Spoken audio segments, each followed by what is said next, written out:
എറണാകുളം നിയമസഭാ മണ്ഡലത്തിൽ 61,296 വോട്ടുകൾ നേടി ടി.ജെ. വിനോദ് തന്റെ ആധിപത്യം ഉറപ്പിച്ചു.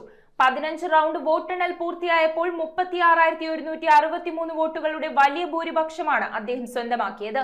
സ്വതന്ത്ര സ്ഥാനാർത്ഥി സാബു ജോർജിനെയും ബി.ജെ.പിയുടെ പി.ആർ. ശിവശങ്കറിനെയും ബഹുദൂരം പിന്നിലാക്കിയാണ് ഈ തിളക്കമാർന്ന വിജയം. എറണാകുളം നിയമസഭാ മണ്ഡലത്തിൽ സിറ്റിംഗ് എം.എൽ.എ. ടി.ജെ. വിനോദ് തകർപ്പൻ വിജയം സ്വന്തമാക്കി. തിരഞ്ഞെടുപ്പ് കമ്മീഷന്റെ ഔദ്യോഗിക കണക്കുകൾ പ്രകാരം 36,163 വോട്ടുകളുടെ വലിയ ഭൂരിപക്ഷത്തിലാണ് അദ്ദേഹം തന്റെ സീറ്റ് നിലനിർത്തിയത്. 15 റൗണ്ട് വോട്ടെണ്ണൽ പൂർത്തിയായപ്പോൾ ടി.ജെ. വിനോദ് 61,296 വോട്ടുകൾ നേടി. സ്വതന്ത്ര സ്ഥാനാർത്ഥി സാബു ജോർജിനെയും ബി.ജെ.പി. സ്ഥാനാർത്ഥി പി.ആർ. ശിവശങ്കറിനെയും ബഹുദൂരം പിന്നിലാക്കിയാണ് വിനോദിന്റെ മുന്നേറ്റം. വോട്ടെണ്ണലിന്റെ ആദ്യഘട്ടം മുതൽ തന്നെ കൃത്യമായ ലീഡ് നിലനിർത്താൻ വിനോദിന് സാധിച്ചിരുന്നു.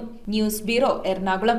ഒരു പവന് മുകളിൽ പർച്ചേസ് ചെയ്യുന്ന എല്ലാവർക്കും ഗോൾഡ് കോയിൻ സമ്മാനം. ഡയമണ്ട് ആഭരണങ്ങൾ പർച്ചേസ് ചെയ്യുന്നതിൽ നിന്നും തിരഞ്ഞെടുക്കുന്ന ഒരാൾക്ക് ഡയമണ്ട് റിംഗ് സമ്മാനം. പർച്ചേസ് ചെയ്യുന്ന എല്ലാവർക്കും കൈനിറയെ സമ്മാനങ്ങളും. ഈ ഓഫർ ഏപ്രിൽ 10 മുതൽ 20 വരെ. സെവൻസ് ഗോൾഡ് ആൻഡ് ഡയമണ്ട് ഇപ്പോൾ പള്ളുരുത്തിയിലും.